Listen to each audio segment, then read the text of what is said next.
గత 10 ఏళ్ల కేసీఆర్ గారి ప్రభుత్వం, 1.5 సంవత్సరంగా రేవంత్ రెడ్డి గారి ప్రభుత్వ పరిపాలన తీన్మార్ మల్లన్న గారు చూస్తూ ఉన్నారు, విమర్శిస్తూ ఉన్నారు, పోరాడుతూ ఉన్నారు. ఎలా ఉంది డిఫరెన్సియేషన్ మీ మాటల్లో? మీరు ఎక్కువ మందిని ఇంటర్వ్యూ చేస్తారు కాబట్టి మీరు చెప్పాలి. ఇప్పుడు మీరు ఒక నినాదంతో ముందుకెళ్తూ ఉన్నారు, కొన్ని మంచి పనులు చేస్తున్నారు కేసీ. ఇప్పుడు మీరే అన్నారు అది పర్ క్యాపిటల్ బయట పెట్టారు అని చెప్పి. గవర్నెన్స్ లో డిఫరెన్స్ వాళ్ళకు ఈ పాయింట్ భవిష్యత్తులో వీళ్ళు పట్టుకుంటారు అనేటువంటి ఇంటెన్షన్ ఉంటే బయట పెట్టకపోదురు, దాని కథ వేరు. ఓకే, సో డిఫరెన్స్ మీ మాటల్లో ఎట్లా ఉంది గవర్నెన్స్, ఇద్దరికి వ్యత్యాసం? అంటే ఒకటి, తెలంగాణ రాష్ట్రం దగ్గర విపరీతమైన మిగులు బడ్జెట్ ఉన్నప్పుడు కేసీఆర్ ముఖ్యమంత్రి, ఏదంటే అది విచ్చలవిడిగా తప్పులు తెచ్చి మరీ చేసి పారేసిండు. కాంగ్రెస్ పార్టీ మేము అంతకంటే ఎక్కువ చేస్తామని చెప్పింది. ఎక్స్పెక్టేషన్స్ ఎక్కువ ఉన్నాయి కాంగ్రెస్ పార్టీ ప్రభుత్వం మీద. తీరా రేవంత్ రెడ్డి గారు నిన్ననో మొన్న మాట్లాడుకుంటూ, ఇండియా టీవీ కంక్లేవ్లో మాట్లాడుకుంటూ తెలంగాణ ఉప్పర్ షేర్వాని అందరు పరేషాని అని చెప్పిండు. అదే కంక్లేవ్లో ఉప్పర్ షేర్వాని అందరు పరేషాన్ అని చెప్పి పైసలు లేవు, ఏమీ లేవు, అంత ఆగమైపోయింది తెలంగాణ, ఉంటే కదా ఏమన్నా కాడికి తెచ్చిండు.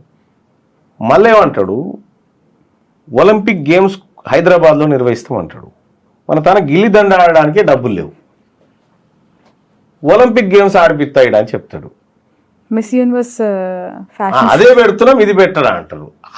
ఆ ఈవెంట్ ఏంది, ఈ ఈవెంట్ ఏంది? ఇప్పుడు పొద్దుగాల 42% కూడా ఉప్పర్ షేర్వాని అందరు పరేషాన్ అనకుండా ఉండాలని చూస్తున్నాం మేము, అంతే. రైట్. మొన్న మీరు సస్పెండ్ అయ్యాక ప్రెస్ మీట్ పెట్టినప్పుడు మీ రైట్ సైడ్ కూర్చున్న వ్యక్తి కేసీఆర్ గారి మాజీ పిఆర్ఓ విజయ్ కుమార్ గారు. ఏంటి ఆ డెవలప్మెంట్? సడన్ గా ఆయనను తెర మీదకి తీసుకొచ్చేసారు, మీ పక్కన ప్రత్యక్షం అయ్యారు. మీరు వివాహం కాకముందుకు మీ నాన్న పక్కన ఉన్నారు, తర్వాత చిదంబరం గారి పక్కన ఉన్నారు. ఏంది డెవలప్మెంట్ అంటే ఏం చెప్పాలి నేను? ఆయన ఒక బీసీ నాయకుడు, ఇప్పుడు కేసీఆర్ గారు తెలంగాణ ఉద్యమం చేసినప్పుడు అనేక మంది ఇతర పార్టీల వచ్చి పక్కన కూర్చున్నారు. ఏంది డెవలప్మెంట్ అంటే ఉద్యమం. బ్యాడ్ సిచ్యువేషన్స్ లో తను కేసీఆర్ నుంచి దూరం అవటము, తర్వాత ఎక్కడ కనిపించకపోవడం, ఏదో బుక్ లాంచ్ లో కనిపించారు, అదే చివరి సందర్భం మీడియాలో విజయ్ గారి గురించి. We all know about him.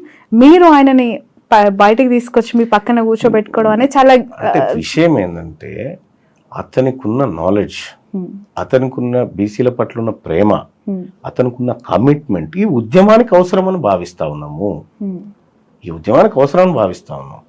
అందుకోసం ఆయన వచ్చింది తప్ప మీ అందరం కలిసిమెలిసి ముందుకు పోవాలనుకుంటున్నాం. మీ టార్గెట్ ఏంటి పొలిటికల్ గా? What is your ambition future లో? నా టార్గెట్ చెప్తా ఉన్నా, తీన్మార్ మల్లన్న చనిపోయిన తర్వాత 1,00,000 మంది నా సావుకు రావాలి, ఇది నా టార్గెట్. అంటే ఈ క్వశ్చన్ నేను అడిగితే మరి మీరు ఫీల్ అవుతారు, ఇప్పుడు మీరు సాధించుకున్న ఆదరణ, మీరు తెచ్చుకున్న పేరు వల్ల అంతకంటే ఎక్కువనే రెస్పాన్స్ వస్తుంది. గుడ్ మార్నింగ్ తెలంగాణ ద్వారా ఎమ్మెల్సీ ఏంటంటే మీరు దాంట్లో లాజిక్ అర్థం చేసుకోవాలి. అంటే మనము ఈ చనిపోయిన తర్వాత కూడా బ్రతికుండాలంటే ఈ సమాజం గురించి, సమాజంలో ఉన్న ప్రజల గురించి ఏదో ఒక మంచి పని చేసుకోవాలి. అప్పుడే ఈ సమాజం మనల్ని గుర్తుపెట్టుకుంటాను. వట్టిగా చనిపోవడానికి నేను సిద్ధంగా లేను. ఫస్ట్ ఆఫ్ ఆల్ ఏదో ఈ ప్రజల కోసం చేయాల్సిందే అనేటువంటి తపంతో ఉన్నా. సో దాంట్లో ఇండెప్త్కి పోతే అర్థాలు దొరుకుతాయి, బట్ మీకు సూచాయగా చెప్పిన అంతే. ఏంటి కార్యాచరణ ఏ విధంగా ఉండబోతుంది? ఒక కొత్త పార్టీ తెలంగాణలో పురుడు పోసుకోబోతోంది అనే వార్త ఒకవైపు, కొత్త పార్టీ అనేటువంటి అంశం ఇప్పుడు లేదు. మేము ప్రతి గడపకు బీసీ ఉద్యమాన్ని తీసుకుపోయేటువంటి ప్రణాళిక, ఆ కార్యక్రమం మా ముందుంది. కాబట్టి బీసీ జేఏసీ ద్వారా ప్రతి గడపకు, ప్రతి బీసీ గడపకు చేరడమే మా ముందున్న లక్ష్యం. ఓకే. మీ పైన సస్పెండ్ అయిన నెక్స్ట్ 2 days లో వచ్చిన వార్త, కాంగ్రెస్ గెలిచిన తర్వాత గాంధీ భవన్ లో టీడీపీ జెండాలు ఎగిరాయి. సో అది చాప కింద నీళ్ళ విస్తరించడానికి బాబు గారు అక్కడ నుంచి ప్రయత్నాలు చేస్తూ ఉన్నారు. వాళ్ళకి దొరికిన బుల్లెట్ ఒక ఆయుధం తీన్మార్ మల్లన్న తెలంగాణ టీడీపీకి అని.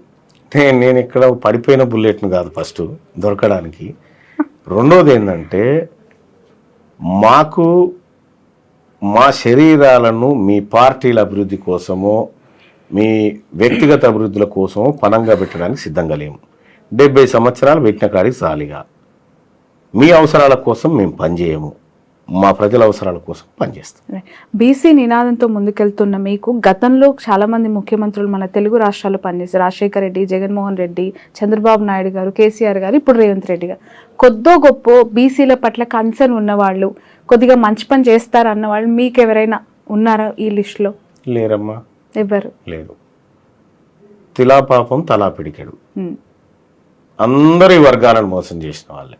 ఉమ్, నరేంద్ర మోడీ గారి పార్టీ 10% ఈడబ్ల్యూఎస్ రిజర్వేషన్ తీసుకొచ్చింది, కేసీఆర్ గారు దాన్ని ఇంప్లిమెంట్ చేసిండు, రేవంత్ రెడ్డి గారు దాన్ని కొనసాగిస్తారు.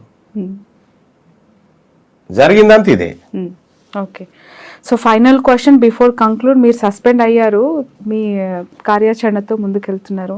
తొందరలో రేవంత్ రెడ్డి గారు కూడా మారుతారని వార్తలు. అసలు కాంగ్రెస్ పార్టీలో కొనసాగారైన సీఎంగా అనే విషయం ఏం చెప్తారు దీనిపైన? అలా ఉందా అనిశ్చితి? అంటే కొద్దిగా ఈయనైతే అభద్రత భావంలో ఉన్నట్టుగా కనిపిస్తా ఉంది, ఆయన సిచ్యువేషన్ చూస్తూ ఉంటే. అంతవరకు చెప్పగలుగుతా. మార్పు ఎప్పుడు అనేది తెలియదు. ఈ 4 ఏళ్లలో ఉండబోతుందా? నెక్స్ట్ ముఖ్యమంత్రి ఒకవేళ మారిస్తే మాత్రం బీసీని సీఎం చేస్తారు, కాంగ్రెస్ లో చేస్తారు అనుకుంటున్నా నేను. ఎవరికి ఉండొచ్చు అవకాశం మీ అజంప్షన్? ఎవరికైనా ఉంటది. కాంగ్రెస్ పార్టీలో ఒకసారి ఏం జరిగిందంటే, ఆలేరు నుంచి ఒక అభ్యర్థి పోటీ చేస్తా ఉన్నారు, ర్యాలీగా పోతా ఉన్నారు. ర్యాలీగా పోయి నామినేషన్ వేస్తాను పోయేస్తానికి, తీరా నామినేషన్ వేసే టైంకి అభ్యర్థి నేను పోటీ చేయను, నేను వేరే పార్టీ నుంచి చేస్తాను పోయాడు. అడిగి జెండా పట్టుకొని వచ్చిన సల్లూరు పోసి అంటే ఆయన నువ్వు అదేనా అంటే అదే అంటే వద్దంటే నామినేషన్ గెలిచిండు. అట్లుంటది కాంగ్రెస్ పార్టీలో. Right, thank you so much. Wish you all the best. చాలా టైం కేటాయించారు, ధన్యవాదాలు. Wish you all success. మీరు ఎంచుకున్న మార్గంలో, ఎంచుకున్న ప్రయాణంలో సక్సెస్ కావాలని మనస్ఫూర్తిగా కోరుకుంటుంది cube TV. Thank you so much. ఇది తీన్మార్ మల్లన్న గారితో స్పెషల్ ఇంటర్వ్యూ. Thanks a lot.